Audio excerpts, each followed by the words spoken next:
everybody. If you're looking for highlights, you've come to the right place. Welcome to the Football Frenzy. Tonight, scaled back on the number of games to give a little bit, to give you a little more time for our spotlight games. And we've got 6 of those key conference showdowns. I'm Jack Doles. That's Larry Figursky, Joe Alicio, and we'll start as we always do with our spotlight games. Tonight, we have 6 of them.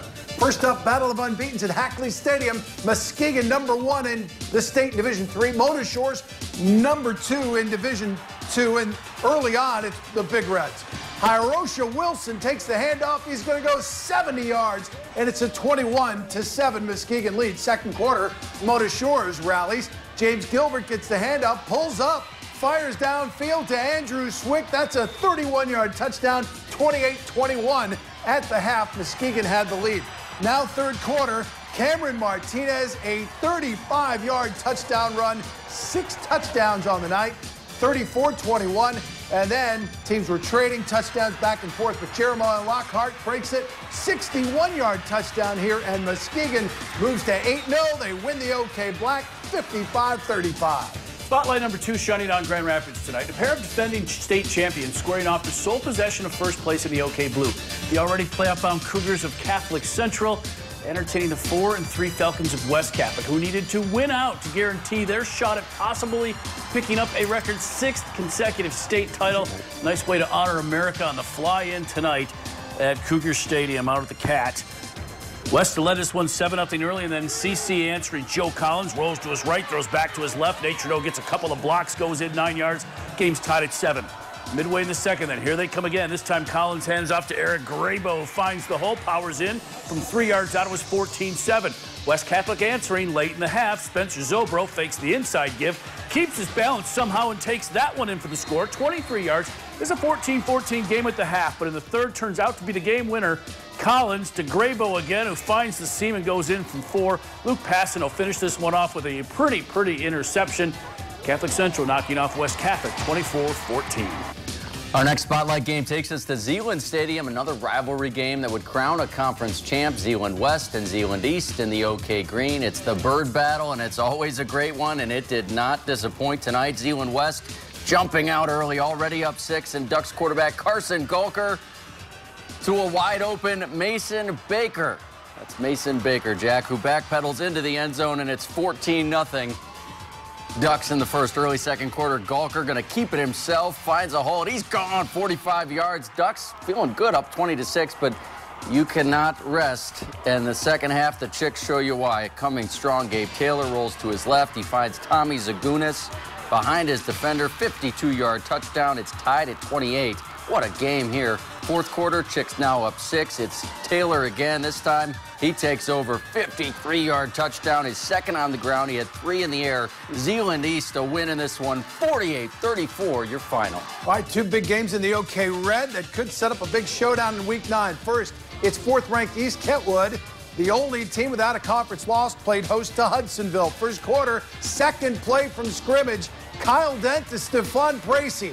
Bracey reaches out. He goes 69 yards, breaks the tape for the end zone, and it's an early 7-0 East Kentwood lead. Now up 14-0, still in the first. It's Keontae Blakely. He's going to scamper 23 yards for 6 more. 21-0 East Kentwood. Second quarter, they really put this one out of reach. It's Blakely again.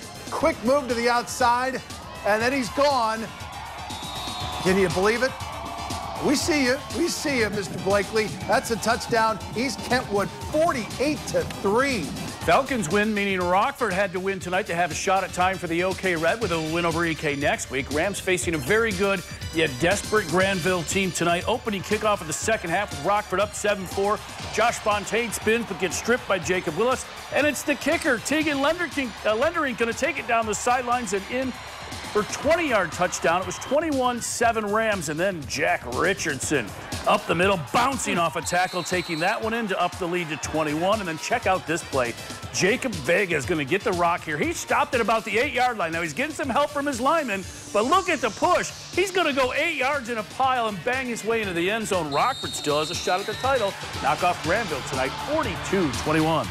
Hey, a little help never hurt anybody. Our 6th and final spotlight game, the showdown in the OK Gold, and what a showdown it was. East Grand Rapids and Grand Rapids Christian, the Pioneers, a chance to win the gold outright. Thaddeus Gamble punches it in from 4 yards out. It's 14-0 Eagles with the lead. But here comes East Grand Rapids' John Shelton.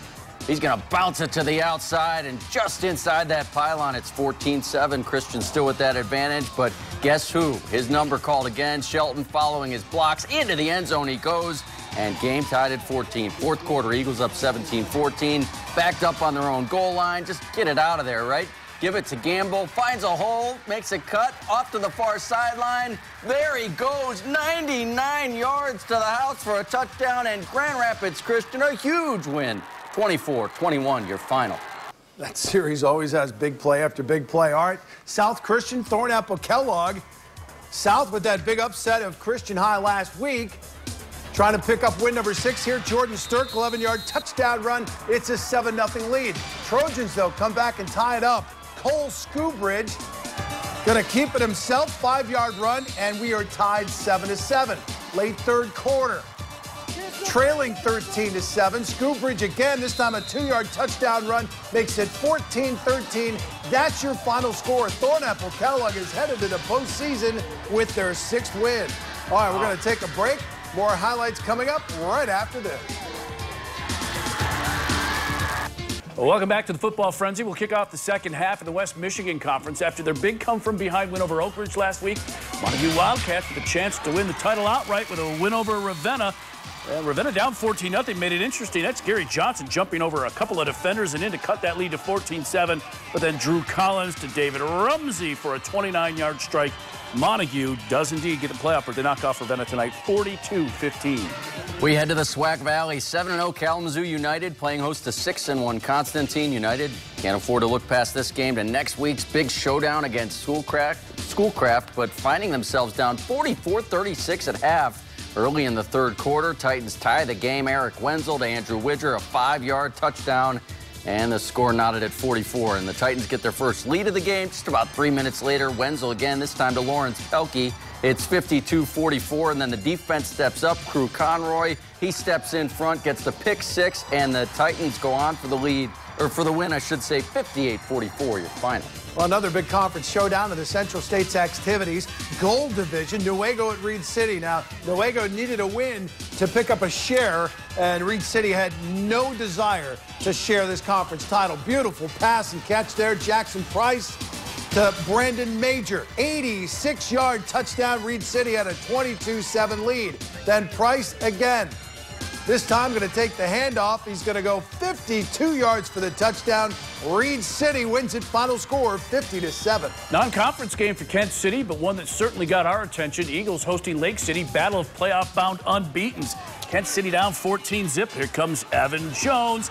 Look at number 2. He's got some wheels. Just going to pull away from the pack. Goes 33 yards. Cut the lead to 14-7. Came down to this. They needed to stop Lake City on 4th and 4. Going forward at the Kent City 29, and Miles McLeod seals it shut. Kent City coming up short against Lake City tonight, 14-7. The OK White of Cedar Springs takes care of its business this week and next. They'll hang a conference championship banner. First order of business, a date with Ottawa Hills, and wasting little time. Second play from scrimmage. It's Ryan Ringler up the middle, untouched. He's going 49 yards. Cedar Springs up 8-0, and then first and goal from the 1, punching it again. Cedar Springs punching in another victory as they get it done here, 48-0 over Ottawa Hills. All right, we're on the sidelines at Northview for game 13 of the Frenzy. Wildcats need help to win a share of the white, but they control their own playoff destiny. Win, and they are in. Kennedy Smith to Cody Tierney between 2 defenders. That's a beauty. 29-yard touchdown, 6-0 Wildcats. Then Smith hands off to Jakari Kirkland. He's going to bust it 68 yards. Northview at a 13-0 lead. There's some speed in those legs. Beautiful run. And then Smith with a screen pass to Tierney. You love the tutu. You got to love the guys in the tutus. That's pretty neat. Screen pass to Tierney. That's a 42-yard touchdown run. Northview picks up win number 6. They beat Caledonia 41-13. The Wildcats are headed to the playoffs. Playoff berth and a possible conference title on the line in Matawan. Wildcats entertaining Portage Central. Battle of 5 and 2 teams. Defensive first half. Just one exception. It came here. Portage Central's Carter Highhouse to Ryan Dotson, and watch this blow he delivers down the sidelines. Get out of my way. In from 25 yards out. Only score of the first half. They went to overtime, and Portage Central gets the win in that playoff berth, 21-14. At 4-3, Jenison still needs to find 2 more wins to end a 14-year playoff drought. They would get one of those tonight, taking on Union, and on the, or I should say, off the opening kick, wasting little time. How about Jarrell Jackson? Finds a big hole, and he turns on the burners. When he gets them going, he goes, well, trust me, he took it in for a touchdown. Jenison gets the win, 41-6, your final score. Okay, Silver. Hopkins could clinch a share of the conference title with a win over Lead tonight. Already up 24-0. Nolan Smith, the quick hit to Hunter Llewellyn, turns into a 65-yard touchdown. 44-0 Hopkins with the win. Next week, they get Kellogg'sville, try and win it outright. 17th, the final prep stop, Unity Christian against Byron Center. Boy, hard to believe the Dogs are 2-5. That's a pretty good team. Crusaders hoping to stay within a game for first place in the green. 35-14 at the half. Best play of the second. Check out Hayden Large. 24 yards around the far side, down to the 1-yard line. It set up this QB keeper. That's the only score of the second half. Unity Christian downs Byron Center 42-14. All right, got to take one more break. When we come back, Griffins highlights a victory in their home opener.